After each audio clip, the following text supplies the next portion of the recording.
नमस्कार छात्रों, स्वागत करता हूं आपके अपने YouTube चैनल मगध शारदा पर। मैं उत्तम सर। मैं पिछले वीडियो में आपको मॉडल पेपर के जितने लघुत्तरीय सवाल थे यानी 1 से 30 तक कंप्लीट करा चुका था और आज मैं आपके लिए मॉडल पेपर का ही दीर्घोत्तरीय क्वेश्चन लेके आऊंगा।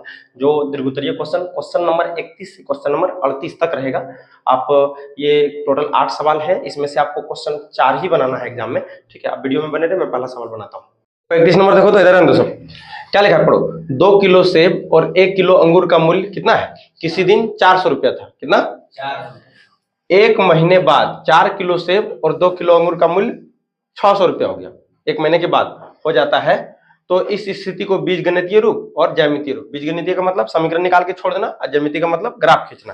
तो चलो बनाते हैं, इसको ध्यान दो। लिखना, माना 1 केजी सेब की कीमत, 1 केजी सेब की कीमत क्या मान लें? x रुपया मान लेते हैं। ठीक है ना। तथा 1 केजी अंगूर की कीमत, अंगूर और सेब है, अंगूर की कीमत बोलो ये y रुपया है ना। अब कह रहा है कि 2 केजी सेब है और 1 किलो अंगूर है। तो लिखना प्रश्न से 2 केजी सेब मतलब कितना लेना पड़ेगा? 2 गुना x तो 2x और 1 किलो अंगूर है तो मतलब y बराबर कितना रुपया लग रहा है? 400 ना। 400 ये हो गया आपका समीकरण 1। दूसरा फिर कह रहा है 1 महीने के बाद अब सेब कितना हो गया? 4 किलो। तो लिख दो 4x और अंगूर है 2 किलो तो 1 केजी का y तो 2 केजी का 2y बराबर कितना हो गया? 600। ये हो गया आपका समीकरण 2। एक आंसर तो कह रहा है बीजगणितीय रूप में, यही हो गया। अब इसी को ग्राफ में बनाते हैं। ठीक है ना। देखो ज्यामितीय रूप देखो तो ये हो गया समीकरण 1 और ये हो गया समीकरण 2। तो तुमको देखना है किससे पहले? समीकरण 1 से। ग्राफ खींचेंगे इसका। बोलो 2x प्लस y बराबर क्या हो जाएगा? 400। एक काम करो, y को यहाँ रखो और बाकी 400 है ये नहीं, माइनस का 2x उधर ले जाओ। ले जा सकते हैं? एक डिब्बा बना दो समीकरण 1 का, यही बना देते हैं। 3 मान निकालना है। ये हो गया तुम्हारा समीकरण 1 और ये हो गया समीकरण 2।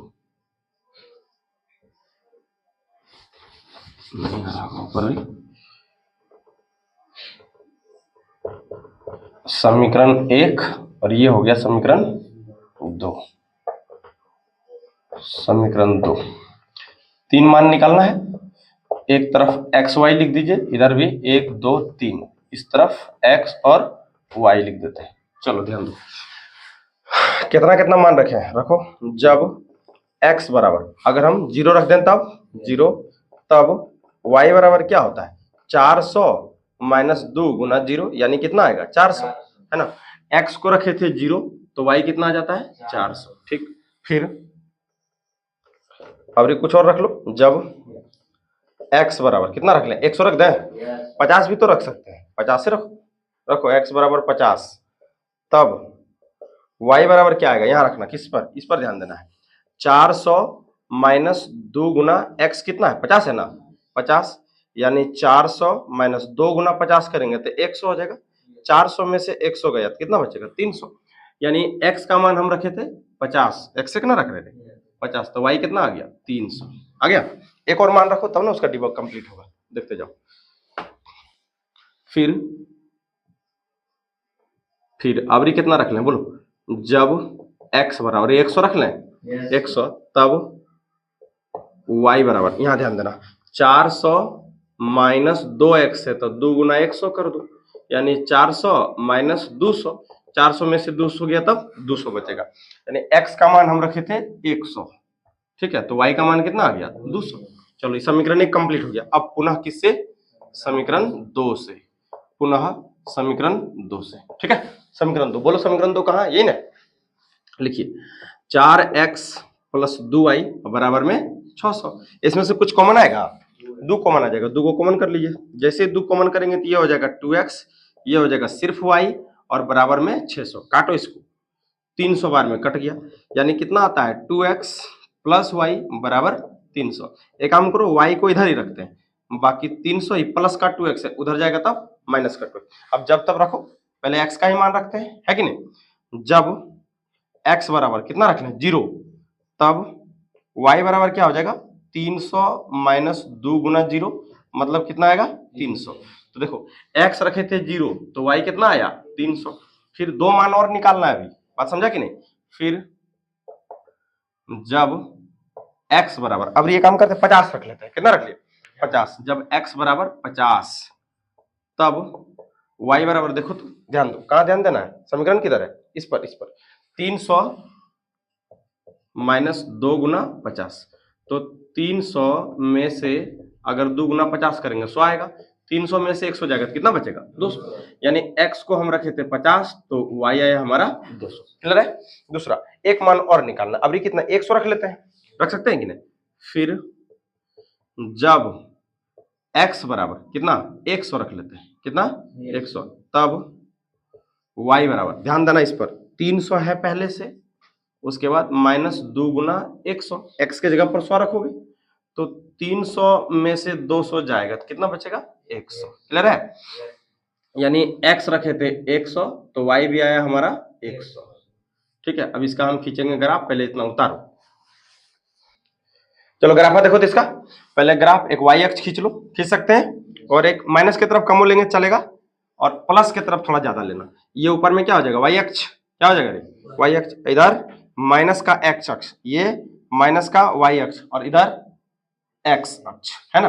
मान थोड़ा बड़ा वाला लेना, ये हो गया y, ये हो गया y डैश, इधर हो गया x डैश, और इधर हो जाता है x, बीच में मूल बिंदु जिसका नियामक कितना होता है 0। अब पहला लाइन है वहां पर 100 लेना है, दूसरा लाइन पर 200, 300, 400, 500 तक ले लो, ज्यादा 500 से ज्यादा मान भी नहीं है।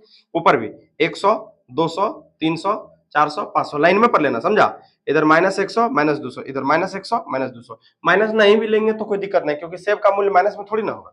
चलो इधर ये हो गया तुम्हारा 100, ये हो गया 200, ये हो गया 300, ये 400, और ये हो गया 500। ऊपर ये वाला हो गया 100, ये 200, ये 300, और ये 400, और इधर 500। माइनस के तरफ ले लो, माइनस के तरफ भी -100 और -200, इधर -100 और -200। क्लियर है। अब सबका मान दिले है, रखो और निकालो ग्राफ खींचो। देखो पहले x है 0, कितना है 0 x, और y कितना है 400, तो y x 0 इसी लाइन पर ना होगा, तो y हो गया 400, ये बिंदु हो गया, इसको आप दर्शा दीजिएगा क्या 0,400। क्लियर है। दूसरा x है 50 तो y कितना है 300, x 50 कहाँ होगा 0 और 50 के 0 और 100 के बीच में, ये बिंदु हो जाएगा हो गया ना। और y 300 है, इसी लाइन पर ऊपर जाओ 300 के पास एकदम डायरेक्ट ये बिंदु हो जाएगा। इस बिंदु का नाम क्या हो जाएगा बोलिए 50,300। ठीक है। उसके बाद x है 100, y कितना है 200, x 100 y 200, इस घर के एकदम जस्ट 2 लाइन ऊपर जाओगे तो यहाँ पर आपको 200 भेटा जाएगा, है कि नहीं। इस बिंदु का नाम दे देना है क्या 100, 200। अब ग्राफ सही है कि नहीं पता चल जाएगा, तीनों एक लाइन में होना चाहिए। मिला दीजिए तीनों को, स्केल से मिलाइएगा, ये लीजिए मेरा तो सही हो गया। ओके, इस पर पहला समीकरण दर्शा देना है। पहला समीकरण क्या है बोलो 2x, अरे बोलो 2x प्लस y बराबर 400, ये पहला समीकरण हो गया। दूसरा समीकरण का डिब्बा देखो, x 0 है लेकिन y कितना है 300, x 0 y 300, ये बिंदु हो जाएगा। इस बिंदु का नाम क्या दे देना है 0,300, दे सकते हैं कि नहीं। दूसरा x 50 है तो y कितना है 200, x 50 ये बिंदु होगा, और y 200 मतलब यहाँ हो जाएगा, इसके सामने जस्ट इसके ऊपर यहाँ पे हो जाएगा ना। इस बिंदु का नाम, इसका नियामक हम इधर लिख देते हैं, इधर यहाँ देखना क्या है बोलो 50,200। क्लियर है। दूसरा उसके बाद x है 100 तो y भी कितना है 100, x 100 तो y भी 100, जस्ट यहाँ पर आ जाएगा ना इस बिंदु के सामने 100। इसका नियामक हम इधर लिख देते हैं 100, 100। अब जरा ध्यान दो, इसको अगर मिलाएंगे ऐसे करके तो आगे चलता जाएगा, मतलब एक दूसरे के समांतर चला जाएगा कि नहीं। देखो समांतर चला मतलब कहीं नहीं कटेगा। तो समीकरण का नाम क्या वो भी लिखी दो तुम, 4x प्लस 2y और बराबर में 600। कहीं समीकरण कट रहा है क्या, बढ़िया से खींचोगे तो एक दूसरे के समांतर जाएगा। जब समांतर जा रहा है मतलब कहीं नहीं कट रहा है, और कहीं नहीं कट रहा है तो इसका क्या हल होगा, कोई हल नहीं। तो डायरेक्ट लिखना है यहीं पे ग्राफ में बगल में लिख देना, इस समीकरण युग्म का कोई हल नहीं होगा, कोई हल नहीं होगा। हो गया, अगर समांतर चला गया तो हल नहीं होगा, कोई दिक्कत नहीं। चलो उतारो इसको। चलो 32 नंबर देखो तो क्या लिखा है, सिद्ध करें कि एक समकोण त्रिभुज में कर्ण का वर्ग अन्य दो भुजाओं के वर्गों के योग के बराबर। बोलो कौन पर में है, पाइथागोरस पर में। कौन पर में, पाइथागोरस पर में। पाइथागोरस पर में सिद्ध कर लिया है पहले, इसको फिर से सिद्ध करते हैं। सिद्ध करें कि एक समकोण त्रिभुज, चलो एक समकोण त्रिभुज बनाना। चित्र इधर बना रहे हैं और तुम लोग पेंसिल से बनाएगा, किससे पेंसिल से। ध्यान दो एक समकोण त्रिभुज बना लिए, नाम इसका कुछ दे देना है, चलो ABC दे देते हैं, यहाँ A, यहाँ B और यहाँ C। ये कितना डिग्री हो गया? 90 डिग्री। क्लियर है? बोलो। समकोण त्रिभुज में कहता है कर्ण का वर्ग, तो कर्ण कौन हो जाएगा? समकोण के सामने, यानी AC कर्ण हो गया, ये वाला आधार और ये लंब। कहता है अन्य दो भुजाओं के वर्गों के योग के बराबर, तो अन्य दो भुजा एगो AB हो जाएगा और एगो BC, मतलब इसका स्क्वायर करेंगे ना और इन दोनों का स्क्वायर करके जोड़ेंगे तो इसका इन दोनों का योगफल इसके स्क्वायर के बराबर होगा। सीधा सीधा समझो, अगर हम AB का स्क्वायर निकाल रहे हैं और BC का स्क्वायर निकाल रहे हैं, दोनों को जोड़ेंगे तो किसके बराबर होगा? AC के स्क्वायर के बराबर। यही है पाइथागोरस प्रमेय, इसको तुमको सिद्ध करना। ये आया हुआ है 5 नंबर में। कितना? 5 नंबर। ये मॉडल पेपर का क्वेश्चन है। देखो ध्यान दो, पहले ग्राफ में एक बार समझ लेते हैं। अगर इसको हम रचना कर दें, ऐसे करके कर सकते हैं कि नहीं? रचना कर दें, इसका नाम दे दें M। क्या दे दें? M। और सिद्ध क्या करना है? फिर से बोलो, AB square plus BC square बराबर AC स्क्वायर। ध्यान दो, AB 2 बार चाहिए, स्क्वायर का मतलब 2 होगा, तो 2 बार AB तुमको कहां मिलेगा? अगर इस त्रिभुज में ले ले, यानी AMB, और एक त्रिभुज बड़ा वाला ले ले ABC, तो उसमें AB दोनों में आ जाएगा। एक त्रिभुज वो लेना है, दूसरा BC 2 बार चाहिए, तो BC किस में मिलेगा? देखो इस छोटा त्रिभुज में BMC, BC मिल जाएगा, और एक बड़ा वाला त्रिभुज लेंगे ABC, तो उसमें भी तो BC आ जाएगा। तो एक बार ये त्रिभुज बड़ा वाला त्रिभुज के समरूप करना है, इस त्रिभुज को बड़ा वाला त्रिभुज के समरूप करना है। बात समझ में आया? चलो ध्यान दो, बनाते हैं इधर। देखो लिखना क्या है? दिया है क्या दिया है कि कोण B जो है वो कितना डिग्री है? 90 डिग्री। ठीक है, और सिद्ध क्या करना है? सिद्ध करना है, बोलो क्या सिद्ध करना है? तो AB square plus BC square बराबर AC स्क्वायर, यानी कर्ण का स्क्वायर बराबर लंब का स्क्वायर प्लस आधार का स्क्वायर, यही ना? अब कुछ रचना किए थे, तो क्या रचना किए थे? बोलो। रचना किए हैं BM लंब डाले हैं, किस पर? AC पर, तो लिख दो BM लंब, इसको लंब बोलते हैं, किस पर डाला गया है? AC पर। ठीक है ना? तो जैसे लंब डाले तो ये त्रिभुज जो है 3 समकोण त्रिभुज में बट गया, एक समकोण त्रिभुज, 2 समकोण त्रिभुज और एक पहले से था, तो 3 समकोण त्रिभुज हो गया। अब लेना प्रमाण, क्या लिखेगा? प्रमाण। ध्यान देगा, किस त्रिभुज में ले, तो हमको पहले AB स्क्वायर चाहिए, 2 बार चाहिए ना भी, तो एक इस त्रिभुज में और एक बड़ा वाला त्रिभुज में। नाम लिखने पर ध्यान देना, जैसे अगर AMB ले रहे या बड़ा वाला त्रिभुज लो ABC, पहले क्या ले लेते हैं? त्रिभुज ABC, है ना, तथा त्रिभुज, देखो अगर ABC ले रहे हैं तो उसमें AB आराम से आ जाएगा, हमको AB 2 चाहिए, तो एक और त्रिभुज, वैसा त्रिभुज लेना जिसमें AB मिल जाएगा। इस त्रिभुज में, छोटा त्रिभुज में AB मिल जाएगा कि नहीं? बस ABC ले रहे हैं, B पे 90 बन रहा है, तो इस त्रिभुज में 90 कहां बनेगा? M पर ना, तो लेना है AMB। क्या लेना है? त्रिभुज AMB में। कोई दिक्कत है? अब 2 चीज बराबर करो, तो कौन E छोटा त्रिभुज में भी आ रहा है, अब कौन A जो है वो बड़ा त्रिभुज में भी आ रहा है, तो A और A उभयनिष्ठ हो जाएगा, तो लिख दीजिए कौन A बराबर कौन A। क्यों? उभयनिष्ठ। लिख सकते हैं कि नहीं? लिख दीजिए उभयनिष्ठ। दूसरी बात, यहाँ कितना कौन बन रहा है? देखो तो 90 डिग्री। अब बड़ा वाला त्रिभुज में यहाँ कौन कितना बन रहा है? 90, तो दोनों 90 भी तो बराबर होगा। लिखिए कौन B बराबर कौन AMB, लिख सकते हैं AMB। क्यों? क्योंकि दोनों कितना है? 90 डिग्री। कोई दिक्कत है? नहीं। जब 2 कोण बराबर तो त्रिभुज समरूप हो जाएगा A समरूपता से, इसलिए त्रिभुज, बोलो, ABC समरूप होगा त्रिभुज किसका? AMB का। क्यों? AA समरूपता से, और जब त्रिभुज समरूप तो संगत भुजाएं समानुपाती। अगर हम इधर AB लेंगे, जो कि AB ही लेना है ना, तो ले लीजिए। अगर इधर से हम AB ले रहे हैं AB, तो अगर आगे वाला दो नाम तो इधर से भी आगे वाला दो नाम, तो क्या आ जाएगा उधर से? AM बराबर, अब देखो तुमको AB स्क्वायर चाहिए तो पहले से नीचे AB लिख दो। लिख सकते हैं कि नहीं? ध्यान दो, इधर ये जो ऊपर वाला नाम आ रहा है वो इस त्रिभुज के लिए, जो नीचे वाला नाम आ रहा है वो इस त्रिभुज के लिए है। अगर यहाँ नीचे लिए इसी त्रिभुज ने, है ना, तो देखो ये AB कहाँ आ रहा है? फर्स्ट और लास्ट, तो इधर भी तुमको लेना है फर्स्ट और लास्ट, तो यहाँ क्या लिया आएगा? बोलो AC। बात समझा कि नहीं समझा? ठीक है, दोबारा देखना। इधर से हम AB लिए थे, इधर से AB फर्स्ट सेकंड, तो इधर से लिया है AM, देखो नीचे लिख दिया। उसके बाद AB हमको 2 बार चाहिए, कोना कोनी गुना करोगे तब ना AB स्क्वायर आएगा, तो नीचे AB ले लिए, तो नीचे लेने का मतलब इस त्रिभुज का हो गया। इधर लिया AB यानी फर्स्ट और लास्ट, तो इधर भी फर्स्ट और लास्ट क्या हो जाएगा? AC, इसलिए यहाँ क्या लिख दिए? AC। अब यहाँ लिखना ये आया किधर से? तो CPST से, corresponding parts of similar triangle, मतलब समरूप त्रिभुज के संगत भाग, है ना। अब गुना करो, देखो AB गुना AB करेंगे तो क्या हो जाएगा? AB स्क्वायर बराबर AM गुना AC करेंगे तो क्या मिलेगा हमको? AM और गुना AC। ये हो गया आपका पहला समीकरण। यहां तक दिक्कत है? अब दूसरा क्या लेना है? BC, है ना। BC देखो बीसी कहाँ मिलेगा, तो बीसी इस त्रिभुज में मिल जाएगा कि नहीं। तो लीजिए अब त्रिभुज किस में ध्यान देगा, बड़ा वाला लेना ही है, त्रिभुज ए बी सी तथा किसमें, त्रिभुज इसमें। अब देखो ए बी सी ले रहे हैं तो बीच में क्या आ रहा है, बी है ना 90 डिग्री, और उसमें 90 डिग्री कहाँ आएगा, एम पर ना, तो लेना बी एम सी, क्या लेना है, त्रिभुज बी एम सी में। अच्छा बी एम सी क्यों ले रहे हैं, देखो बड़ा वाला त्रिभुज लोगे तो उसमें सी कौन आएगा कि नहीं, और छोटा वाला त्रिभुज लोगे तो उसमें भी सी कौन आएगा, लास्ट में है तो सी और सी उभयनिष्ठ कर देंगे। बीच में बड़ा में 90 कहाँ आ रहा है, बी पर, और छोटा में 90 कहाँ आ रहा है, एम पर, है ना। तो लिखो कौन ए बी सी बराबर कौन बी एम सी, लिख सकते हैं कि नहीं, क्यों, क्योंकि दोनों क्या है 90 डिग्री, ओके, दोनों 90 डिग्री। दूसरी बात कौन सी दोनों में रे, कौन सी बराबर कौन सी, ये क्यों हुआ, उभयनिष्ठ, मतलब दोनों में कॉमन है, समझे कि नहीं, उभयनिष्ठ लिख दीजिए। अब जब इस त्रिभुज का और बड़े वाले त्रिभुज का दो कोण बराबर है तो त्रिभुज समरूप होगा, तो लिखो इसलिए त्रिभुज ए बी सी समरूप होगा त्रिभुज किसका, बी एम सी का, क्यों, एंगल से, कोई दिक्कत नहीं।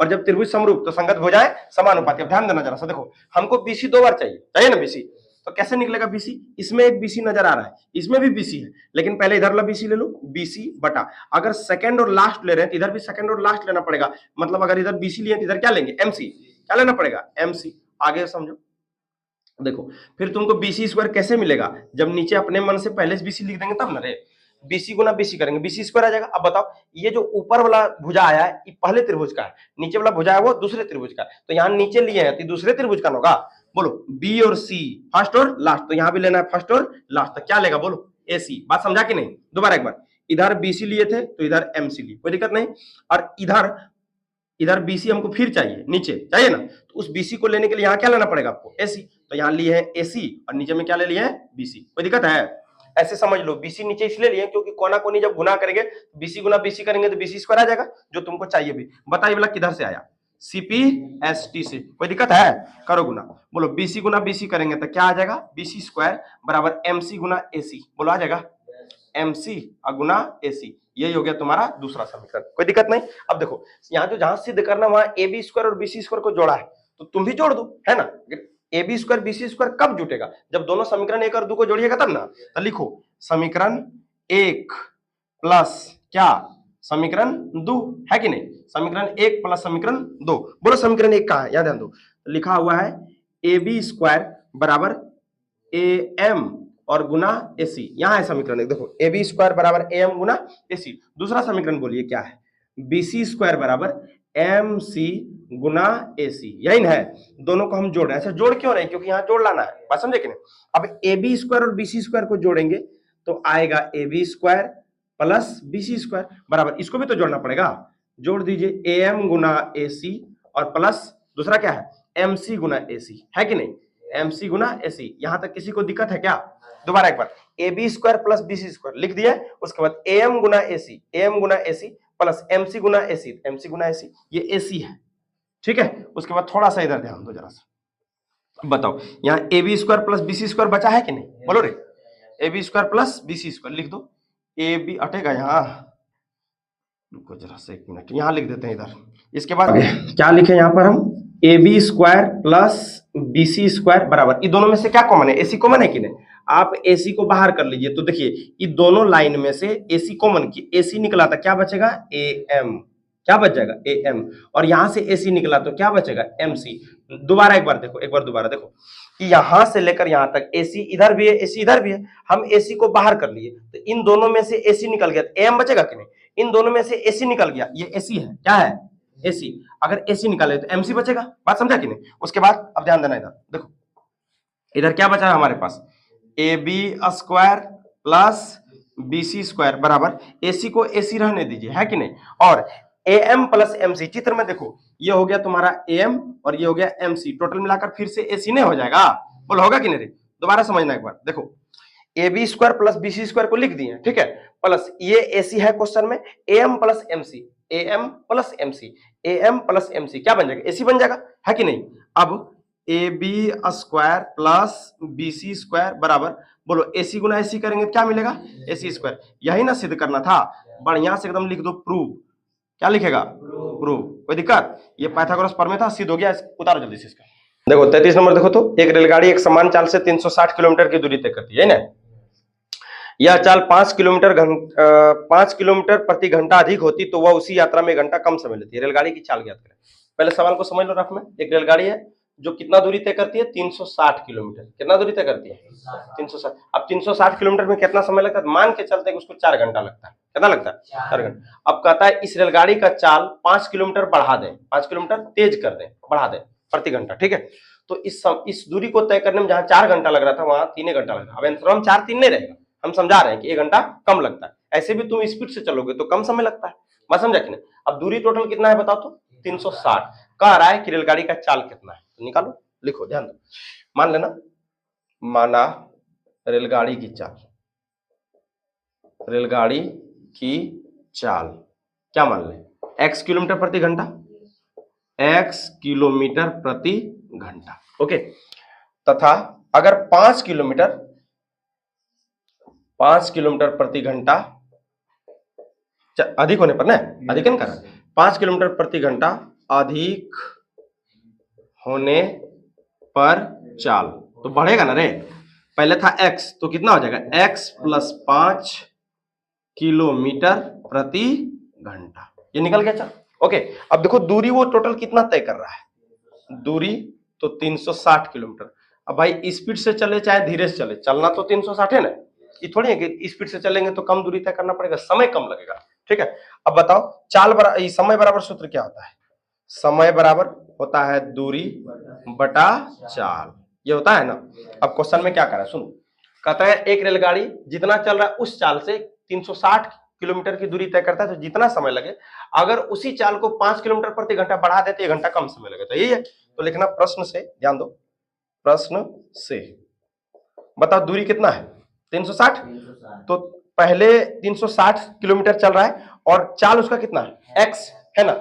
उसके बाद अबरी समझना बढ़िया से, 1 घंटा ज्यादा लग रहा है, 1 घंटा कम लग रहा है, बाद में 1 घंटा कम लग रहा है जब स्पीड से चल रहा है तो 360 है और फिर उसी दूरी को 5 किलोमीटर प्रति घंटा की तेज गति से चलना। देखो इधर 360 किलोमीटर चल रहा है, गाड़ी की रफ्तार कितनी है? x किलोमीटर, और 360 है, अबरी रफ्तार कितना बढ़ गया?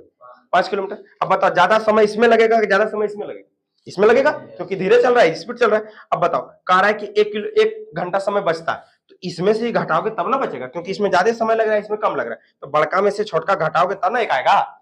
ये देखो, ये है दूरी और ये है चाल, ये भी है दूरी, ये है चाल, तो दूरी बटे चाल को समय कहते हैं, दूरी बटे चाल को समय कहते हैं। समय में से समय घटाएंगे तब ना समय बचेगा रे। तो कह रहा है कि 1 घंटा कम समय लगता है, तो 1 घंटा लिख दिया, कोई दिक्कत है? अब देखो ध्यान दो, ये ऊपर में से 360 पहले तुम तो कॉमन कर लो, कर सकते हैं। 1 बटे एक्स माइनस यहां बचेगा 1 बटे एक्स प्लस 5 बराबर में क्या है? 1। आगे बढ़ते हैं, यहां देखो 360 गुना दोनों का एलसीएम क्या आ जाएगा? x इंटू एक्स प्लस 5 आ जाएगा कि नहीं? देखो x x काटा, x प्लस 5 गुना 1 करेंगे तो क्या आ जाएगा? x plus 5 plus x plus 5 cut गया, एक और बचा x, x गुना 1 करेंगे तो क्या आएगा? x है ना रे, माइनस ब्रैकेट का प्रयोग कर लीजिए। यहाँ माइनस था क्या? माइनस कहाँ? एजे होगा माइनस ना, ठीक है, सॉरी ये हो गया। दोबारा देख लो, x x काटा, x प्लस 5 गुना 1 करेंगे तो x plus 5, x plus 5, x plus 5 काटा, x गुना 1 करेंगे तो यहाँ माइनस x है, कोई दिक्कत नहीं, माइनस ब्रैकेट अब बराबर में 1। अब ध्यान देगा, यहाँ देखो क्या कर रहे हैं, सुनो। अब आगे इधर 360 तो पहले से है ना, इंटू बताओ x x कट जाएगा, x और x कट गया तो बचा क्या है? सिर्फ 5। क्या बचा है? 5। ये दूसरा लाइन है, ऊपर वाला। चलो 5 और बटे में इसको सॉल्व करो, x गुना x करेंगे तो क्या आएगा? X square. बोलो 5 गुना x करेंगे तो क्या होगा? 5x है ना, और उधर क्या बचा हुआ? 1 बचा है कि नहीं? पहले तो अभी दोनों को गुना कीजिए तो ये हो जाता है 36 गुना 5 करेंगे तो 1800 आएगा। कितना आएगा? 1800 बटा एक्स स्क्वायर प्लस 5x बराबर क्या बचा है? 1। कोना कोनी गुना कीजिए, एक्स स्क्वायर प्लस 5x गुना 1 करेंगे तो एक्स स्क्वायर प्लस 5x हो जाएगा, है ना, और बराबर में 1800। आगे एक्स स्क्वायर प्लस 5x, इस 1800 को इधर बुलाते हैं तो क्या आ जाएगा? माइनस 1800 बराबर 0। कोई दिक्कत है? अब इसको गुणनखंड तोड़ो या द्विघाती सूत्र लगाकर एबीसीडी कर दो, ए ये हो गया, बी ये हो गया, सी ये हो गया, डी निकाल के बना सकते हैं, लेकिन वो लंबा चला जाएगा, इसलिए गुणनखंड इसको तोड़िए। यहाँ लिखिए एक्स स्क्वायर, दो संख्या पकड़ना है जिसको घटाने पर 5 आ जाए और गुना करे तो 1800 आ जाए, तो 45 में से 40 घटाओगे कितना आएगा? 5, और 45 गुना 40 करोगे तब 1800। देख लो, नहीं देखो 45 में से अगर 40 घटाते हैं 5 बचेगा कि नहीं? और 45 गुना 40 करो तो देखो ना, 4 पच्चे 20, 4 चौक 16, 2 18, पर 1 0, 1800 आ जाता है ना? तो लिख दीजिए इसको, क्या लिखना है? 45x माइनस 40x माइनस 1800 बराबर 0। इन दोनों में से कुछ कॉमन है ना? x कॉमन है, तो x को कॉमन कर लेते हैं तो बचेगा x प्लस 45। देखो इधर इन दोनों में से x निकाले, इसका 2x था, एगो निकला, देखो बचा, इसमें एक एगो था, निकालिएगा तो 45 है बचेगा। माइनस 40 कॉमन करते हैं तो यहाँ बचेगा x प्लस 45 बराबर 0। कोई दिक्कत है क्या? नहीं। चलिए आगे ध्यान दीजिए। अब पूरे में से क्या कॉमन है? तो x प्लस 45 है तो उसको बाहर कर लीजिए। अब x प्लस 45, ये गुणनखंड तोड़ रहे हैं जो 9th में तुम पढ़ा होगा। देखो x प्लस 45, ये पूरा लाइन में से x प्लस 45 बाहर कर लेंगे, ये चला आएगा, क्या बचेगा? x। क्या बचेगा? x। और ये भी चला जाएगा, क्या बचेगा? -40 बराबर में 0। अब देखो इन दोनों का गुणनफल 0 है तो कौन 0 हो सकता है? दोनों हो सकता है, दोनों को 0 बराबर करो। लिखो x प्लस 45 बराबर 0 या x माइनस 40 बराबर 0। यहां से x का मान -45 आ गया, समझ गया? तो रेलगाड़ी का चाल कभी माइनस में नहीं हो सकता, इसको क्या लिख देना है? असंभव, डायरेक्ट असंभव। ओके, और यहां से x बराबर कितना आ गया? 40। तो लिखना, इसलिए रेलगाड़ी की चाल कितना निकल गया? बोलो 40 किलोमीटर प्रति घंटा। अब सवाल को जरा चेक कर लेते हैं कि सही बना है कि नहीं। देखिए अब टोटल दूरी कितना तय करना था? 360। रफ में समझो, जैसे 360 है और चाल कितना मिला है? 40 है ना? इसको काटिएगा, 9 घंटा लगा टोटल, लगा ना? अब कह रहा है कि 5 किलोमीटर ज्यादा चलते तब। अब ध्यान रखना कि 9 घंटा तुमको लग गया है ना? कब? जब 40 किलोमीटर प्रति घंटा की रफ्तार से चल रहे हैं तब। अगर 45 चलते तब, यानी 360, 5 बढ़ाना है 45 हो जाएगा। 45 से भाग दीजिएगा तो ये 8 बार में कटेगा। देखो 1 घंटा कम समय लगा कि नहीं? तो मतलब सवाल सही है कि नहीं? चलो इसको उतारो जल्दी, अगला बनाते हैं। चलो क्वेश्चन 34 देखो तो, 34 नंबर पढ़ो। हाइट एंड डिस्टेंस से है ना रे? और ये तो कहता है 8 मीटर ऊंचे एक भवन के शिखर से केवल मीनार माने टावर के शिखर का उन्नयन कोण 60 है। उन्नयन कोण मतलब जिसके लिए माथा ऊपर करना पड़े, है ना? उन्नयन कोण। इसके पाद का अवनमन कोण 45 है। मीनार की ऊंचाई क्या थी? पहले चित्र समझो, देखो तो ध्यान देना। जैसे ये भवन, ये हो गया भवन, भवन माने घर रे। अब बताओ भवन ज्यादा ऊंचा होगा कि मीनार? बोलो मीनार टावर है तो घर से ऊंचाई होगा, है ना? तो ये रहा आपका मीनार और ये रहा भवन और ये रहा भूमि जहां पर खड़ा है दोनों, ठीक है? अब समझो, यहाँ पर छत पर कोई व्यक्ति है और वो देख रहा है मीनार के शिखर को। मीनार के शिखर इधर देखेगा ना, तो एक दृष्टि रेखा बना दीजिए इधर, बात समझे कि नहीं? और यहाँ पर जो उसका उन्नयन कोण है वो कितने का बन जा रहा है? 60 डिग्री का। कोई दिक्कत नहीं, नाम हम बाद में देते रहना। उसके बाद फिर कहता है शिखर का उन्नयन कोण 60 है तथा इसके पाद का अवनमन कोण, मतलब ये जो है ना मीनार, पाद माने पैर, नीचे देखता है वो, नीचे इधर देखा, समझा?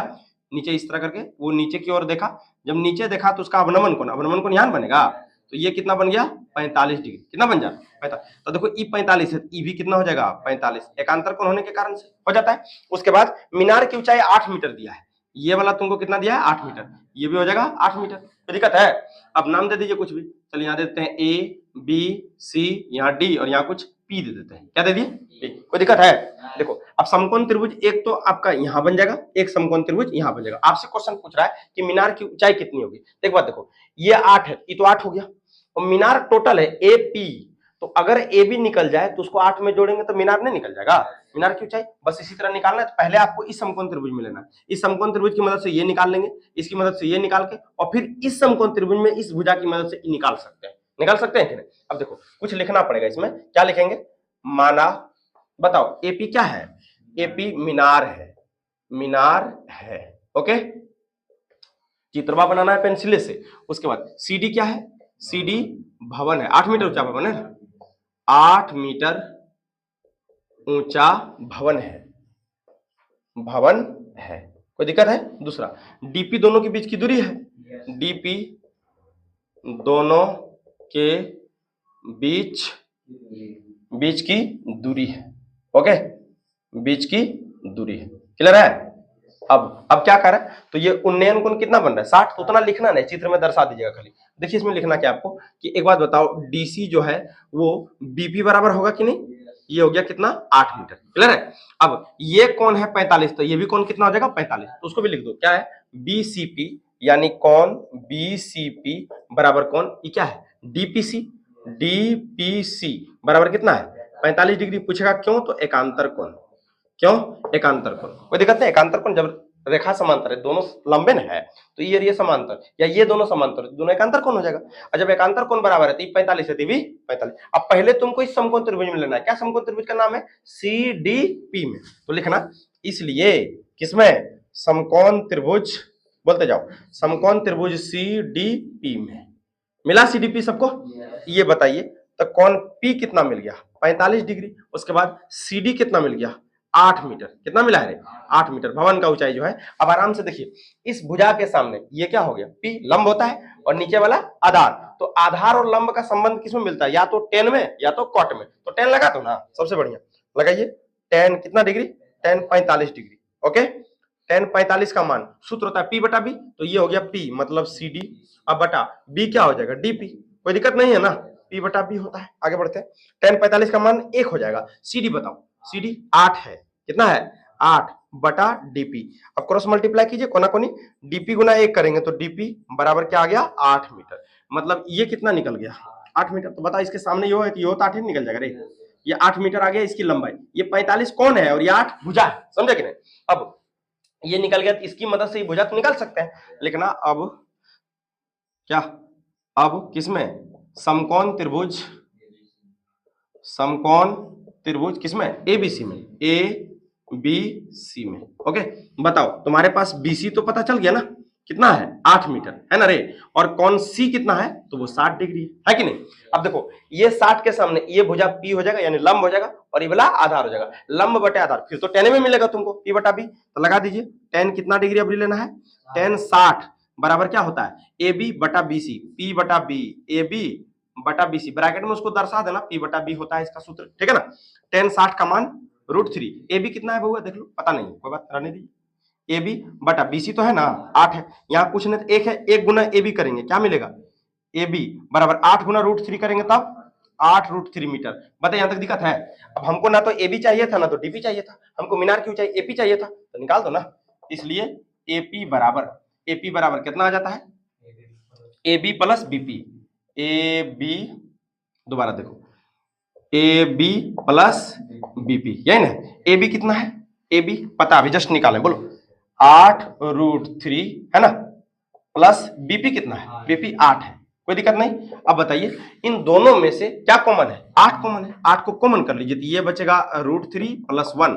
अब मान रखना चाहो तो रख दो, या नो आंसर लिख सकता है, इसका मान हो जाएगा 8 1.73 प्लस 1, कोई दिक्कत नहीं। आगे बढ़ियो, 8 गुना ये आ जाएगा 2.73, कितना आएगा रे, 2.73, 2 अंक तक लो, गुना करो, 8 3 24, 8 7 56 और 2 58, उसके बाद 8 दूनी 16 और 5 21, 21.84 मीटर आता है। ये आंसर हो गया, उतरिए। चलो 35 नंबर देखो तो, LHS RHS प्लस क्या है, tan थीटा बटे 1 minus cot theta plus cot theta बटे 1 माइनस tan थीटा, और लाना क्या है 1 plus sec theta into cosec theta. तो इसमें कुछ सूत्र का जरूरत पड़ेगा, जैसे tan थीटा का मान क्या होता है बताओ, tan थीटा बराबर sin थीटा और बटे में cos थीटा, पता है कि नहीं। उसी तरह cot थीटा का मान क्या होता है, तो होता है सर cos थीटा और बटे में sin थीटा। क्लियर है, और जो जरूरत पड़ेगा बता देंगे। चलो ध्यान दो, यहाँ LHS से स्टार्ट करना, क्या लिखोगे, फ्रॉम, बोलो LHS। ओके, बड़ा है सवाल, थोड़ा ध्यान देगा इधर। देखो tan को क्या लिखते हैं हम, तो लिखते हैं sin थीटा, क्या लिखेंगे, sin थीटा और बटे में cos थीटा, लिख सकते हैं बटा, ध्यान देना। उसके बाद 1 को 1 रहने दीजिए। बताइए ना cot का मान क्या होता है, cos थीटा बटे sin थीटा, क्या होता है रे, cos थीटा बटे sin थीटा। बीचों बीच प्लस दे दो, इधर बराबर दिए हैं, ध्यान देगा सब, इधर क्या दिए बराबर। उसके बाद cot थीटा का मान cos बटे sin होगा, लिखो cos थीटा बटे sin थीटा बटे में 1 माइनस tan का सूत्र क्या होगा, sin थीटा और बटे cos थीटा। कोई दिक्कत है नहीं, बढ़ते जाइए आगे।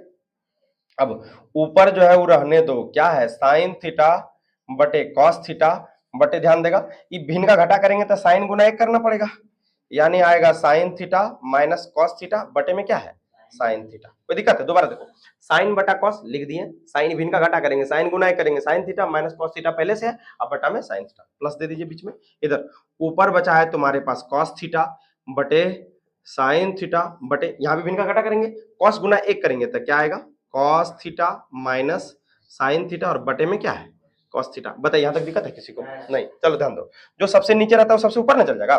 sin गुना sin करेंगे तो क्या आएगा sin स्क्वायर थीटा बटे ई वाला इसके साथ पैक हो जाएगा, यानी cos थीटा इंटू, बोलते जाइए साइन थीटा और माइनस कॉस थीटा। क्लियर है कि नहीं? बीच में प्लस है तो प्लस दे दो। आगे यहाँ भी जो नीचे है सबसे ऊपर चला जाएगा, यानी कॉस गुना कॉस करेंगे तब आएगा हमारे पास कॉस स्क्वायर थीटा बटे ये वाला इसके साथ न रहे साइन को, तो लिखिए sign theta into cos theta minus sign theta. यहां तक दिक्कत है क्या?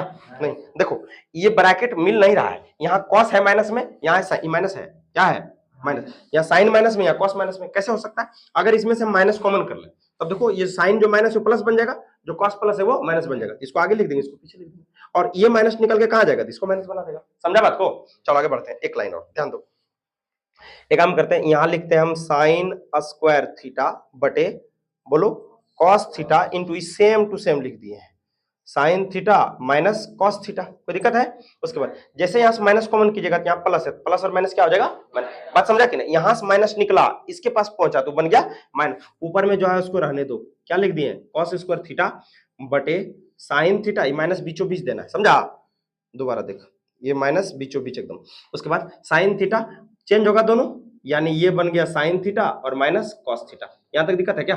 देखो दोबारा देखना, ये साइन इसको तो चेंज नहीं किए हैं, यहां से माइनस कॉमन किए, जैसे माइनस कॉमन कीजिएगा यहाँ माइनस और प्लस मिलकर क्या हो जाएगा? माइनस। माइनस लिख दिया, कॉस स्क्वायर को वही लिखे, और जब माइनस कॉमन किया तो साइन बन गया प्लस और कॉस बन गया माइनस। यहां तक दिक्कत है? No sir. आगे बढ़ा जाए, देखिए बताओ अब दोनों का एलसीएम निकाला जा सकता है सेम टू सेम। क्या होगा एलसीएम बताइए? एलसीएम हो जाएगा दोनों का, पहले तो cos theta into sine theta, cos theta into sine theta, और ब्रैकेट वाला तो सेम है तो वो भी लिख दीजिए आप, यानी लिख सकते हैं sine theta minus cos theta. कोई दिक्कत है? देखो ये cos theta sine theta minus cos theta, ये ब्रैकेट वाला कट गया, कॉस और कॉस कट गया, साइन को तुम साइन स्क्वायर के साथ गुना करोगे तो ऊपर क्या मिलेगा तुमको? Sine cube theta. बोलो मिलेगा कि नहीं? उसके बाद माइनस, उसी प्रकार देखो ब्रैकेट ब्रैकेट कट गया, दोनों सेम है। उसके बाद साइन और साइन कट गया, कॉस तो बचा हुआ है, कॉस को कॉस स्क्वायर के साथ गुना करेंगे तो क्या मिलेगा? Cos Q theta. बताइए दिक्कत है यहाँ तक? अब ए क्यू माइनस बी क्यू का सूत्र जानते हो तुम, हम लिख देते हैं यहाँ, ध्यान दो। होता है ए क्यू माइनस बी क्यू बराबर ए स्क्वायर, उसके बाद सॉरी इधर लिख देते हैं, इधर A cube minus B cube बराबर होता है A minus B into A square plus A B और प्लस बी स्क्वायर। यह होता है, यहाँ पर ए के जगह पर साइन है और बी के जगह पर कॉस है। दोबारा A cube minus B cube का सूत्र होता है A minus B into A square plus A B और प्लस बी स्क्वायर। यहाँ पर ए के जगह हमेशा क्या लेना है? साइन थीटा, और बी के जगह पर कॉस थीटा। लगाइए सूत्र पर बैठाइए, तो इसका ए माइनस बी यानी हो जाएगा तुम्हारा साइन थीटा और माइनस कॉस थीटा। बोलो होगा कि नहीं? ब्रैकेट के अंदर ले लो, अंदर ए स्क्वायर कर रहे थे, किसका स्क्वायर कीजिएगा? Sine square theta plus A B, मतलब दोनों को गुना करना पड़ेगा, sine theta into cos theta और प्लस बी स्क्वायर मतलब किसका? Cos square theta. बोलो समझा कि नहीं यहाँ तक? बटा में जो इसको रहने दो ना, बोलो cos theta into sine theta और ब्रैकेट में क्या है? Sign theta minus cos theta, यही ना? देखो ये ए क्यू माइनस बी क्यू के बदले में इतना लिखे हैं, ब्रैकेट वाला कुछ चेंज नहीं किया, ठीक है? तो ये वाला और ये आप काट सकते हैं कि नहीं? कट जाएगा। अब बोलिए यहाँ sign square theta plus cos square theta क्या बचेगा? एक, उसके बाद आगे प्लस यहाँ क्या बचल है? Sign theta into cos theta बटे में क्या बचा है? पढ़िए, जो है रहने दीजिए, कॉस थीटा बोलते जाओ इंटू साइन थीटा। ये तो खत्म हो गया ना? बताओ ये कॉस थीटा साइन थीटा दोनों का ना है, दोनों के, इसको फिर से नीचे सटा दे थोड़ा, जैसे ये था 1 plus sign theta into cos theta, यही बचा है। अब एक के नीचे दोनों देना है, मतलब पहले दीजिएगा क्या? 1 बटे cos theta into sine theta, बीच में ये दोनों दे दीजिए। चलो sine theta into cos theta और बटे में क्या है? बोलो cos theta into sine theta. यहां तक दिक्कत है? देखो ये जो है ना, ये दोनों का है, मतलब एक का भी है और साइन थीटा कॉस थीटा का भी है। तो 1 बटा कॉस को हम क्या कहते हैं? 1 बटा कॉस को सेक कहते हैं कि नहीं? Sec theta. और 1 बटा साइन को क्या कहते हैं? कॉसेक थीटा, है ना? और ये दोनों तो सेम है, देखो कॉस कॉस काटेगा, साइन साइन काटेगा, तो मिलके एक बचेगा ना, प्लस क्या ये लाना था लेकिन आगे पीछे आ गया, कोई बात नहीं, सुधार दीजिए उसको। तो एक पहले लिखना है, उसके बाद आपको सेक थीटा है, ये है सेक थीटा तुम्हारे पास, सेक थीटा और इंटू बोलो कॉसेक थीटा, यही सवाल था। बराबर लिख देना है RHS, क्या लिखना है? और लास्ट में एक लाइन जरूर दर्शा दीजिएगा, LHS बराबर RHS। ओके, इस सवाल 5 नंबर में आया हुआ है और मॉडल पेपर का सवाल है, उतारो इसको। चलिए 36 नंबर सवाल देखिए, रचना से संबंधित है, जो आपके मॉडल पेपर का 36वां सवाल क्या है, पढ़िए तो। एक त्रिभुज PQR की रचना करें जिसमें PQ बराबर 5 सेंटीमीटर है, उसके बाद QR 12 सेंटीमीटर है तथा ये PR 13 सेंटीमीटर लिख दिए। आगे फिर कहता है कि त्रिभुज के समरूप एक दूसरे त्रिभुज, यानी किस त्रिभुज के समरूप, इस PQR के समरूप एक दूसरे त्रिभुज P-QR की रचना करें, P-QR की रचना करें जिसकी भुजाएं त्रिभुज PQR की संगत भुजाओं के 5/6 गुनी। तो इस तरह का सवाल मैं आपको पीछे बता चुका हूँ रचना का वीडियो में, लेकिन फिर मॉडल पेपर में आया तो फिर हम इसे पढ़ते हैं, इसे ये समझते हैं। पहले इसे रफ में समझ लीजिए, ठीक है। जैसे पहले आपको एक त्रिभुज बनाना है PQR, तो आप आराम से PQR कैसे बनाएंगे, तो पहले एक भुजा ले लीजिएगा, है ना, QR, जिसको ले लेना है QR, ये हो गया QR आपका, ठीक है। यहाँ लेना है आपको 12 सेंटीमीटर, कितना है 12 सेंटीमीटर, ठीक है। इस पर ध्यान दीजिए, QR भुजा में कितना ले लिए 12 सेंटीमीटर। इस पर फिर कह रहा है PQ 5 होना चाहिए, तो यहाँ पर सुई का नोक रख के 5 सेंटीमीटर का एक चाप खींचेंगे। क्योंकि PQ 5 है, QR 12 है और PR 13 है, तो पक्का समकोण त्रिभुज बनेगा, क्योंकि पाइथागोरस प्रमेय में देखिए 5 का स्क्वायर 25, 12 का स्क्वायर 144, दोनों को जोड़ेंगे तो 169 होगा और 13 का स्क्वायर भी 169 होता है। तो मतलब ये समकोण त्रिभुज बनेगा। आप इस पर डायरेक्ट 90 भी बना सकते हैं, ठीक है। तो आप इस पर डायरेक्ट 90 बनाइए या 5 सेंटीमीटर लिख के काट दीजिए, ठीक है। ये हो गया आपका कितना सेंटीमीटर का, 5 सेंटीमीटर। फिर इसको इससे मिलाएंगे तो ये पक्का 13 सेंटीमीटर होगा, कितना हो जाएगा 13, यहाँ P दे दिए। अब जो कह रहा था उस पर फोकस कीजिए, कह रहा था एक त्रिभुज PQR की रचना करें, रचना हो गया ना PQR, जिसमें PQ हो गया 5, QR हो गया 12 और PR हो गया 13, ठीक है। इसमें ये 90 डिग्री है Q। उसके बाद कहता है कि इस त्रिभुज के समरूप एक अन्य त्रिभुज की रचना करें जिसकी भुजाएं दिए हुए त्रिभुज यानी PQR की 5/6 गुनी हो। तो करना क्या है, देखिए यहाँ पर एक न्यूनकोण बनाना है, पीछे पढ़ चुके हैं इस तरह का सवाल। एक न्यूनकोण बनाना है, कितना डिग्री, 45 डिग्री, 60 डिग्री, 40 डिग्री, कितना का बना लीजिए। उसके बाद मैंने कहा था आपको एक बाहरा नाम का ट्रिक लगाना है। कौन सा ट्रिक लगाना है, बाहरा। ब से बड़ा होता है, ये हर का मतलब हर हुआ और अ का मतलब अंश, ठीक है। तो इन दोनों में 5 और 6 में बड़ा कौन होगा, 6। तो 6 को छोटा छोटा चाप काटना है 1 सेंटीमीटर का, 1 2 3 4 5 6 चाप। इसका नाम दे देना है कुछ, Q1 Q2 Q3 Q4 Q5 Q6, इधर भी कुछ दे दीजिएगा X, ओके। उसके बाद फिर हर कितना है, हर भी 6 है। इस Q6 को R से मिला देना है ऐसे करके, ठीक है। Q6 को R से मिला देना है। उसके बाद बारी है किसका आता है, अंश का। अंश कितना है 5, तो Q6 और R, ये जो लाइन दिख रहा है आपको, इसके समांतर Q5 पर एक लाइन खींचना। आप ऐसे करके खींच सकते हैं, ऐसे एकदम समांतर होना चाहिए।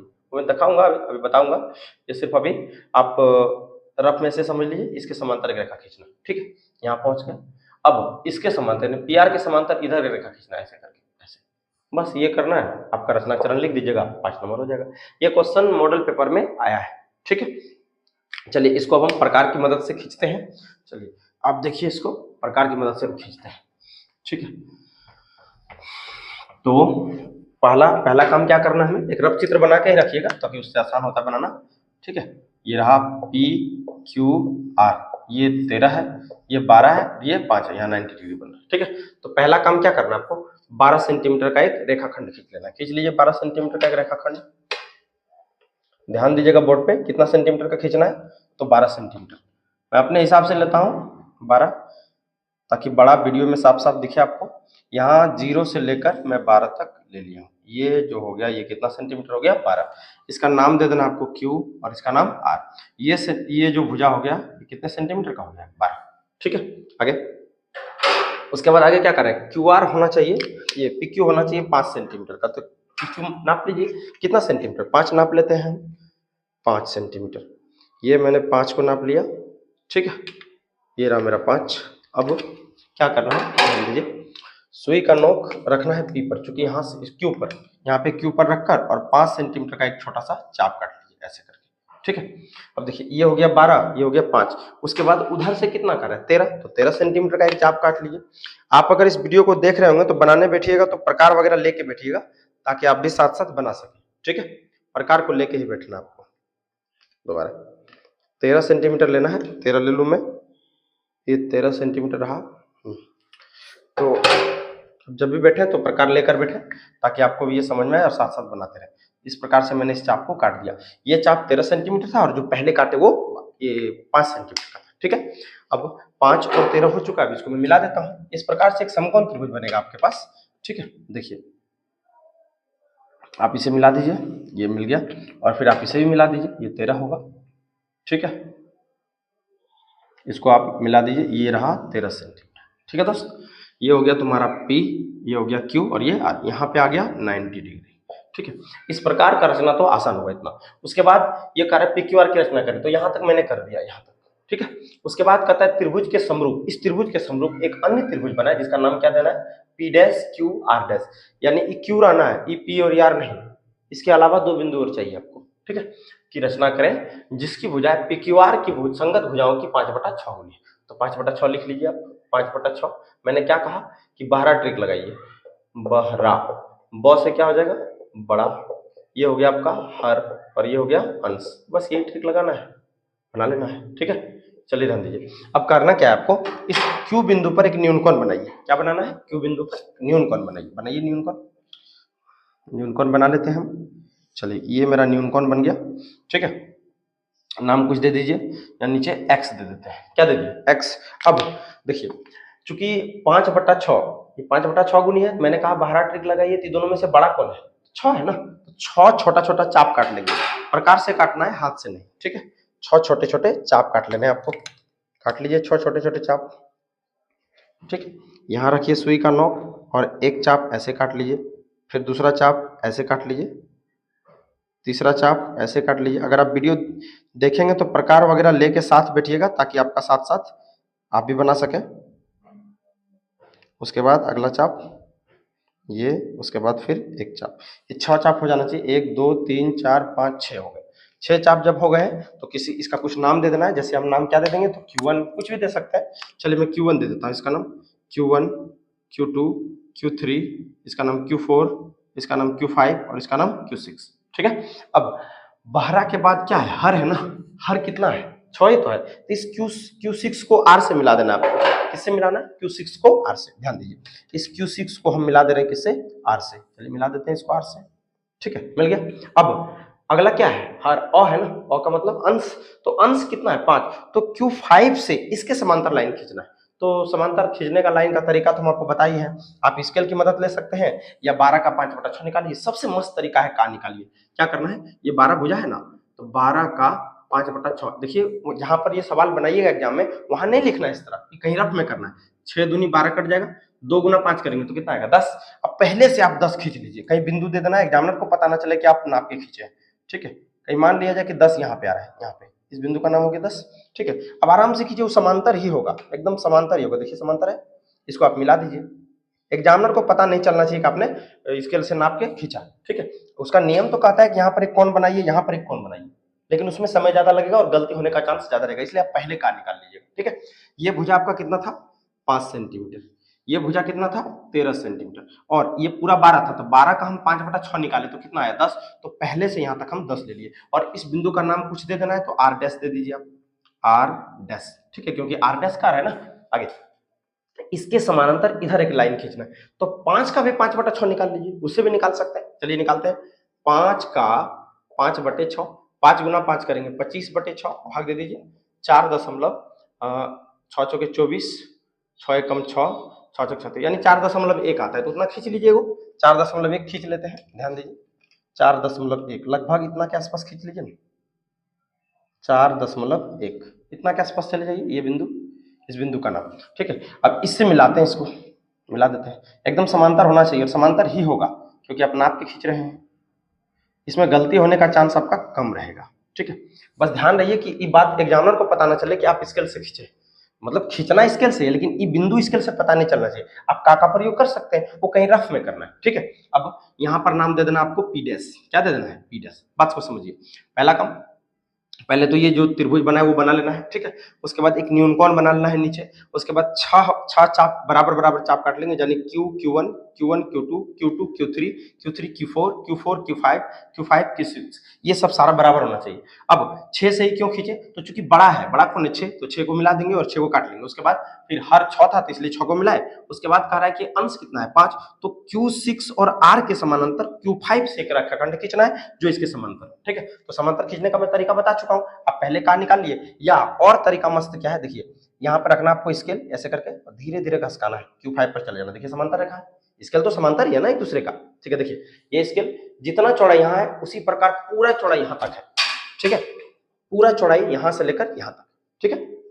अब तो ये चौड़ाई जब समान है तो समांतर होगा, इसकी मदद से आप खींच सकते हैं। फिर यहाँ भी आप वैसे ही कर सकते हैं, जैसे ये लाइन है वो आपका धीरे धीरे बढ़ते जाना और यहाँ पे आ जाना, जैसे करके ये समांतर रेखा हो गया, समझ गए। इससे भी खींच सकते हैं, या मैं तो कहूंगा का ही प्रयोग करें, उसमें से आप बिंदु पता चल जाएगा तो उसको मिला दीजिएगा। अब इतना छोड़ दीजिएगा तो एग्जामिनर जान जाएगा कि आप स्केल का प्रयोग किए हैं और ये नियम से नहीं बना है। तो करना क्या है, देखिए सुई का नोक लेना है और पेंसिल प्रकार लेके और एक काम कर देना, यहाँ पे एक जैसे इस तरह करके कौन खींच देना है, ठीक है, ऐसे चाप और फिर यहाँ भी एक चाप ऐसे करके खींच देना है, और फिर वही नाप का यहाँ भी एक चाप खींच दीजिए। बस उसको फॉर्मेलिटी करके दिखा देना है कि हम बहुत मेहनत से बनाए, ठीक है। उसके बाद यहाँ रख के उस सुई का नोक थोड़ा यहाँ रख के ऐसे करके काट दीजिए, फिर यहाँ रख के ऐसे करके काट दीजिए और यहाँ भी छोटा छोटा कर दीजिए।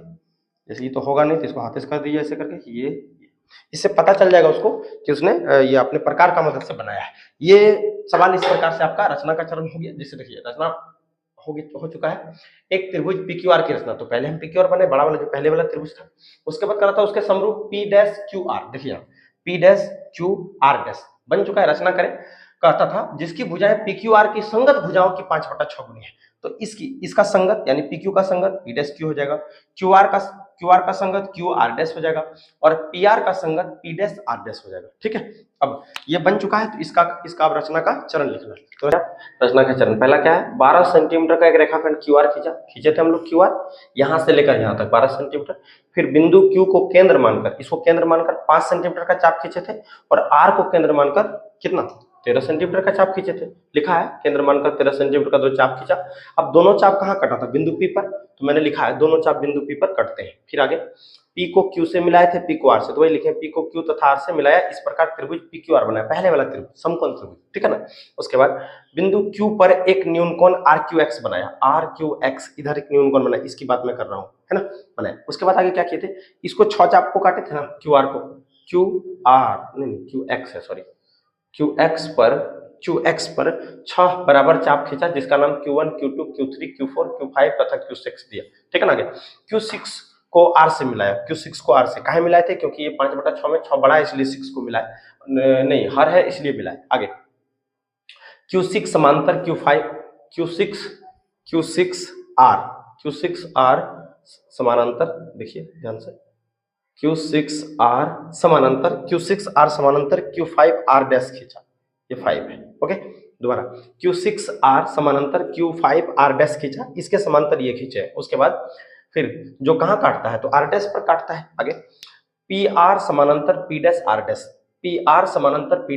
खींचा, ठीक है। इस प्रकार त्रिभुज P'-QR' बनाया। ये छोटे वाले त्रिभुज की हम बात कर रहे हैं, बनाया जो PQR मतलब बड़े वाले त्रिभुज जो पहले वाला है कि संगत भुजाओं की 5/6 गुनी, ये तो करा था ना खींचने आपको, है ना।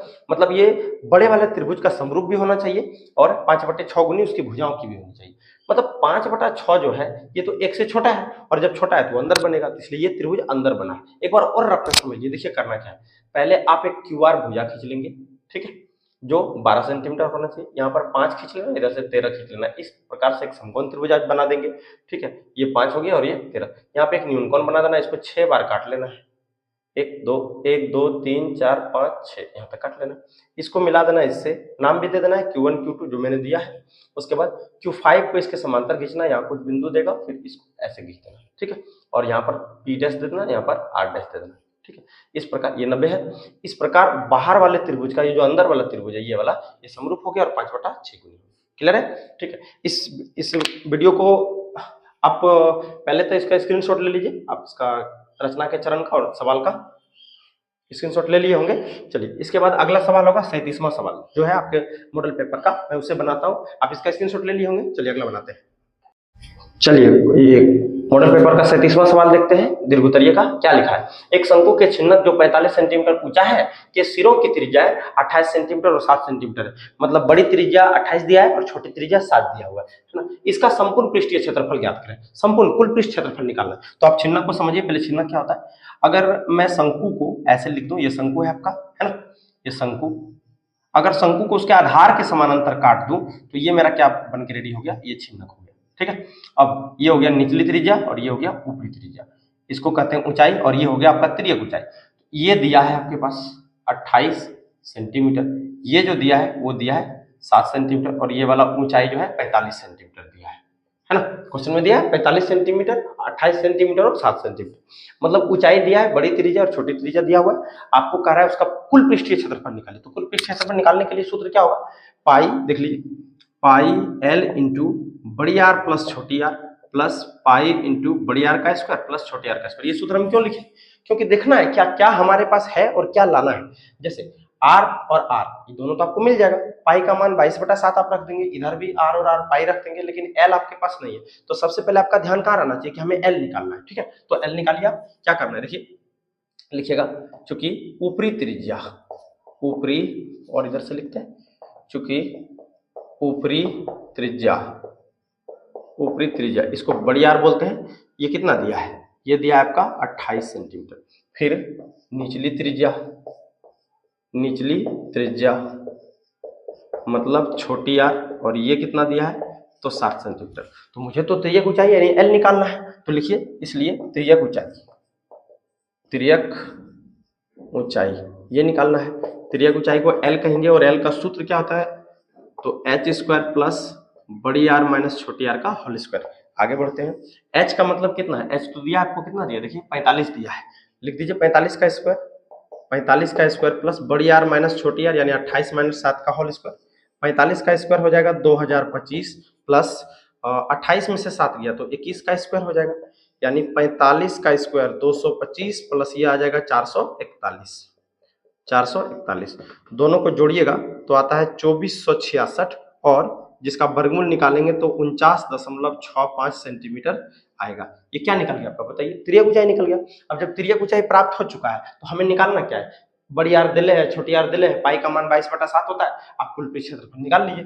चलिए मैं कुल पृष्ठ क्षेत्रफल निकालता हूँ, तो ध्यान देखिए, छिन्नक का कुल पृष्ठ क्षेत्रफल बराबर सूत्र हो जाएगा पाई एल इंटू बड़ी आर प्लस छोटी आर प्लस पाई इंटू बड़ी आर का स्क्वायर प्लस छोटी आर का स्क्वायर। ये आपका सूत्र हो गया, इसका मान रखिए, उसके बाद बना लीजिएगा, ध्यान दीजिएगा जरा सा। इसलिए ये हो गया आपका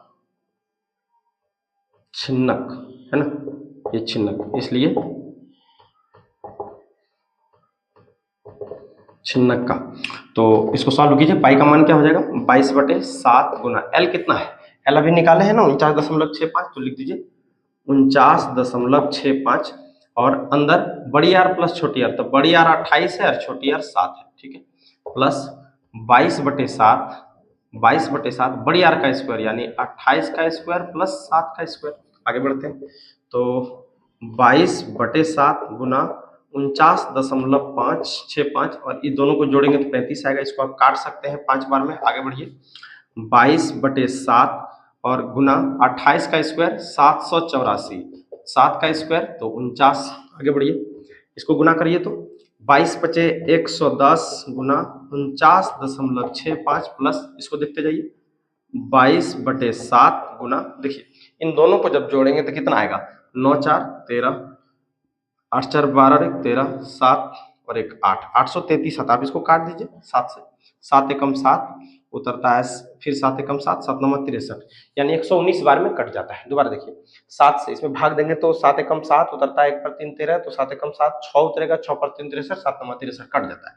यानी इन दोनों को गुना कीजिएगा तो कितना आएगा 5461.5 प्लस इनको गुना कीजिएगा यानी 22 को किसके साथ 119 के साथ, 22 को 119 के साथ गुना करेंगे यानी 5461.5, और इसको गुना करेंगे तो आएगा 2618। जोड़ दीजिए तो 8 और 1 9, 6 और 1 7, 54 और 26 80.5 सेंटीमीटर स्क्वायर। स्क्वायर क्यों दिए, क्योंकि हम क्षेत्रफल निकाल रहे थे। ठीक है, एक बार दोबारा इसको बढ़िया समझ लीजिए, क्योंकि सवाल बहुत वीवीआई है और ये कई बार क्वेश्चन में आ चुका है। ठीक है, जैसे देखिए आपको ऊपरी त्रिज्या इसका 28 दिया हुआ है, निचली त्रिज्या 7 दिया हुआ है, तो मैंने उसे लिख लिया, ऊपरी त्रिज्या को बड़ी आर कहेंगे और निचली त्रिज्या को छोटी आर कहेंगे। उसी प्रकार अब हमको एल चाहिए था, तो एल पता नहीं था, तो एल का सूत्र हम यहाँ लगाए थे, क्या था एल का सूत्र बोलिए तो एक बार दोबारा सब कोई फटाफट। अंडर रूट एच का स्क्वायर प्लस बड़ी आर माइनस छोटी आर का होल स्क्वायर। उसके बाद एच कितना था हमारे पास, एच 45 था, तो लिखे 45 का स्क्वायर बड़ी आर माइनस छोटी आर का स्क्वायर। 45 का 225, 28 में से 7 जाएगा तो 21 बचेगा, 21 का स्क्वायर करेंगे 441 होगा, इन दोनों को जोड़ेंगे 2466 होगा, जिसका वर्गमूल 49.65 होता है। फिर छिन्ना का कुलपिष्ट का सूत्र लगाए हैं, सूत्र होता है पाई एल इंटू बड़ी आर प्लस छोटी आर प्लस पाई इंटू बड़ी आर का स्क्वायर प्लस छोटी आर का स्क्वायर, ये होता है। उसके बाद 22/7 गुना 49.65, 49.65 क्या है हमारा एल है। उसके बाद बड़ी आर प्लस छोटी आर यानी 28 + 7, इसको जोड़ेंगे, बाकी सॉल्व किए तो 80,179.5 आए। यही आपका इसका आंसर हो गया इस सवाल का। आप इसका स्क्रीनशॉट ले लीजिए, 1-2 बार बनाइएगा, ये सवाल बहुत जरूरी है। मैं आखिरी सवाल आपके मॉडल पेपर का बनाता हूँ जो 38 नंबर का होगा, आप इसका स्क्रीनशॉट लीजिए। मॉडल पेपर का आखिरी सवाल देखिए, 38 नंबर क्या लिखा है, सिद्ध करें कि वृत्त की दो समांतर स्पर्श रेखाओं के बीच एक स्पर्श रेखा का अंतःखंड केंद्र पर समकोण अंतरित करता है। आप सवाल को समझिए पहले, क्या है, सिद्ध करें कि वृत्त की दो समांतर स्पर्श रेखा, तो मैं चित्र बनाता हूं, उसके समझाते जाता हूं। जैसे ये रहा आपका वृत्त, ठीक है, क्या है, वृत्त, ओके, और इसकी दो स्पर्श रेखा समांतर कर रहा है, यानी एक स्पर्श रेखा इधर लेंगे और एक स्पर्श रेखा इधर लेंगे, दोनों एक दूसरे का समांतर, ठीक है। इसका भी नाम कुछ दे देंगे और इसका भी कुछ नाम दे देंगे, ठीक है। इसका नाम चलिए मैं पी क्यू दे देता हूं और इसका नाम एक्स वाई दे देता हूं, कोई दिक्कत नहीं, ठीक है। आगे दो रेखाओं के बीच एक स्पर्श रेखा, आप इधर भी ले सकते हैं, इधर ही ले लेते हैं, चलिए ले लिया मैंने एक स्पर्श रेखा, ये स्पर्श रेखा रहा, इसका भी नाम देते हैं ए और बी, ये भी स्पर्श रेखा हो गया, ठीक है। स्पर्श रेखा का अंतःखंड क्या करता है, केंद्र पर समकोण अंतरित करता है। अंतःखंड मतलब ई वाला है ना, ये, और केंद्र मतलब जैसे वृत्त का केंद्र बिंदु, उसकी बात कर रहा है, ठीक। ये दोनों भुजा जो है ये ऐसे और ये ऐसे, आपको ये सिद्ध करना कि ये जो कोण है वो कितने डिग्री का है, 90 डिग्री, ठीक है। मतलब केंद्र पर 90 का कोण बना रहा है, यही आपको सिद्ध करना है, लिखना नहीं, अभी आपको सिद्ध करके लाना है। चलिए केंद्र से एक मैं गुजार देता हूं इधर से, केंद्र से, जिसको हम व्यास कहते हैं, ठीक है। केंद्र से रेखाखंड जो गुजरेगा उसको क्या कहेंगे, व्यास, ओके। आपको सिद्ध करना है कि ये जो कोण है ये वाला वो 90 डिग्री है, इसी को सिद्ध करना कर सकते हैं, बहुत इजी सवाल है, ध्यान दीजिए। कुछ रचना करेंगे हम, रचना क्या करें, तो रचना कर देते हैं, इसको मिला देते हैं इससे, केंद्र पर, केंद्र यहाँ है आपका, ठीक है, इसको इससे मिला दिए, ओके, तो मिला हुआ है, इसको भी हम थोड़ा सा मिला देते हैं इस तरह करके, बात समझे, ऐसे मिला दिया, ठीक। अब आपको क्या सिद्ध करना है तो जरा ध्यान दीजिएगा, ये वाला कोण जो दिख रहा है ना, ये कोण ये होना चाहिए 90 डिग्री, ठीक। इस कोण का नाम कोई देते हैं, एक देते हैं, इसका 2, इसका 3 और इसका 4 देते हैं। दो त्रिभुज आपको दिख रहा होगा इधर, देखिए तो, एक त्रिभुज यहाँ, एक त्रिभुज यहाँ, फिर एक त्रिभुज यहाँ, एक त्रिभुज यहाँ, नाम कुछ दे दीजिए इसका भी। अब पी क्यू हो चुका है, बी हो चुका है, यहाँ चलिए सी दे देते हैं, इसका नाम डी दे देते हैं, इसका नाम एम दे देते हैं, दे सकते हैं कि नहीं, सी डी एम में, ठीक। अब क्या करते हैं सुनिए, जब 2, 3 मिलाकर, यानी ये दो कोण मिलाकर 90 डिग्री होना चाहिए, ये कब होगा, देखिए तरीका समझिए, इन दोनों त्रिभुज को यदि हम सर्वांगसम कर दें तो कोण 1 और कोण 2 बराबर हो जाएगा, है ना, सीपीसीटी से। दूसरा, अगर इन दोनों त्रिभुज को भी सर्वांगसम कर दें तो कोण 3 और कोण 4 बराबर हो जाएगा। और उसके बाद देखिए, चूंकि आप जानते हैं कि वृत्त जो है केंद्र पर कितने का कोण बनता है, 360 का, और 20 से अगर व्यास जा रहे हैं तो इधर कितना का कोण बनेगा, 180 का, यानी ये जो यहाँ से यहाँ तक पूरा आपको कोण जो दिख रहा है ये वाला, ये पूरा 180 हो जाएगा, है ना। और हमको ई निकाल लेंगे अगर, तो ये 90 डिग्री आराम से निकल जाएगा। तो कैसे निकलेगा उसी पर आपको फोकस करना है। चलिए दोबारा देखिए ध्यान से चित्र को, ठीक है। अब दिया क्या है, तो दिया है क्या, दिया है क्या, दिया बताइए कि PQ समानांतर है XY का, लिख दीजिए, PQ समानांतर है XY का, और PQ तथा XY दो स्पर्श रेखाएं, क्या है, स्पर्श रेखाएं, एक और स्पर्श रेखा है AB, तो लिख दीजिए AB भी स्पर्श रेखा है, AB भी एक स्पर्श रेखा है, ओके। वृत्त का केंद्र O है, O से, अब वो सब तो रचना में लिखाएगा। सिद्ध क्या करना है वो बोलिए, सिद्ध करना है, क्या सिद्ध करना है, तो यहाँ पर जो कोण बन रहा है ना AOB, कोण AOB बराबर कितना डिग्री होना चाहिए, 90 डिग्री, यही आपको सिद्ध करना है। ये वाला कोण, ये कोण दोबारा देखिए, ये 2 और 3 मिलाकर 90 डिग्री होना चाहिए, हो तो जाएगा ही। चलिए रचना क्या किया हम, तो उस पर भी फोकस कीजिए। रचना। रचना ये की है कि केंद्र से होकर सीएम, व्यास सीएम खींचा, व्यास सीएम खींचा। ओके, उसके बाद ओ को डी से मिलाया, ओ को डी से, ओ को डी से मिलाया, ओ को डी से मिलाया, एक मिनट, ओ को डी से मिलाया। ठीक है, ओ को डी से मिलाया। अब दो त्रिभुज है उस पर ध्यान दीजिएगा, लिखिएगा प्रमाण। प्रमाण, प्रमाण में पहले इस त्रिभुज को लेंगे, ध्यान दीजिए, ए ओ सी और ए ओ डी में लीजिए त्रिभुज ए ओ सी तथा त्रिभुज ए ओ डी में ले सकते हैं, है ना। अब बताइए ये ओ सी क्या है, त्रिज्या है, ओ डी भी क्या है, त्रिज्या है, तो दोनों बराबर हो जाएगा, एक वृत्त की त्रिज्या बराबर होती है, और ओ ए दोनों में आ जाएगा, मतलब दोनों कितना कितना हो जाएगा। ये मान लीजिए अगर ये 5 लिए तो दूसरे त्रिभुज के लिए मतलब दोनों वेनिष्ठ हो जाएगा, इसको भी ले सकते हैं। तीसरा भुजा, ये स्पर्श रेखा है, ये भी स्पर्श रेखा है। आप पढ़े हैं पीछे पर में भी मैं आपको बता चुका हूं, किसी बाह्य बिंदु से वृत्त पर खींची गई स्पर्श रेखा की लंबाइयां बराबर होती है, तो वही तीनों का प्रयोग कीजिए ना, जल्दी सिद्ध हो जाएगा। अब इसमें लिखना हमें क्या है, ओ सी, इधर ओ सी लिए हैं तो उधर ओ डी ले लेंगे, ओ डी, क्यों, ये दोनों वृत्त की त्रिज्या है ना, ओ सी बराबर ओ डी। दूसरी बात, ओ ए दोनों में है, ओ ए बराबर ओ ए, क्यों आया ये, उभयनिष्ठ, उभयनिष्ठ। ओके, एक चीज और, अब क्या करते हैं हम, ए सी बराबर ए डी, ए सी बराबर ए डी, क्यों, स्पर्श रेखा है, स्पर्श रेखाएं। आप पढ़े हैं ना, किसी बाह्य बिंदु से वृत्त पर खींची गई स्पर्श रेखा की लंबाइयां बराबर होती है, तो इस वृत्त के लिए बाह्य बिंदु हो जाएगा, तो इधर एक स्पर्श रेखा, एक इधर स्पर्श रेखा, यानी AC बराबर AD हो जाएगा। और जब ये तीन भुजा बराबर हो गया तो त्रिभुज हो जाएगा सर्वांग सम, तो आप लिख दीजिए, इसलिए क्या, तो त्रिभुज सर्वांग सम हो गया। लिखिए त्रिभुज AOD, क्या है ना, AOD, पहले C लिए थे तो पहले C ही लीजिए, AOC सर्वांगसम होगा त्रिभुज किसका, AOD का, त्रिभुज AOD का। दोबारा, AOC सर्वांगसम होगा AOD का, क्यों, तो साइड साइड साइड, मतलब भुजा भुजा भुजा, और जब त्रिभुज सर्वांगसम हुआ तो संगत भाग बराबर होते हैं, यानी कौन एक जो है वो कौन दो के बराबर हो जाएंगे, कौन एक बराबर कौन दो, क्यों, तो सीपीसीटी से, सीपीसीटी का मतलब होता है corresponding parts of congruence triangle. ठीक है, दूसरा, अच्छा एक बात बताइए, इस त्रिभुज को सर्वांगसम किए तो एक और दो बराबर हो गया, कौन, और इस त्रिभुज को भी तो सर्वांगसम कर सकते हैं, तो उतना लिखना नहीं है, सिर्फ दर्शा देना उसको कि इसी प्रकार, जैसे इस त्रिभुज में मैं समझा दूं आपको कि ये बाह्य बिंदु बी हो गया, और ये स्पर्श रेखा और ये स्पर्श रेखा, तो BM बराबर BD हो जाएगा, है कि नहीं। दूसरा, BO बराबर BO हो जाएगा, दोनों में वेनिष्ठ, प्लस OM और OD, त्रिज्या नहीं है इस वृत्त की त्रिज्या OM भी तो है, इस वृत्त की त्रिज्या OD भी है, तो OM बराबर हो जाएगा OD का, तो ये भुजा इसी के बराबर, ये भुजा इसके बराबर, ये भुजा इसके बराबर, तो क्या लग रहा है, दोनों त्रिभुज सर्वांगसम है कि नहीं। तो लिखना क्या है आपको, इसी प्रकार, इसी प्रकार क्या, त्रिभुज ना बोलिएगा जरा सा,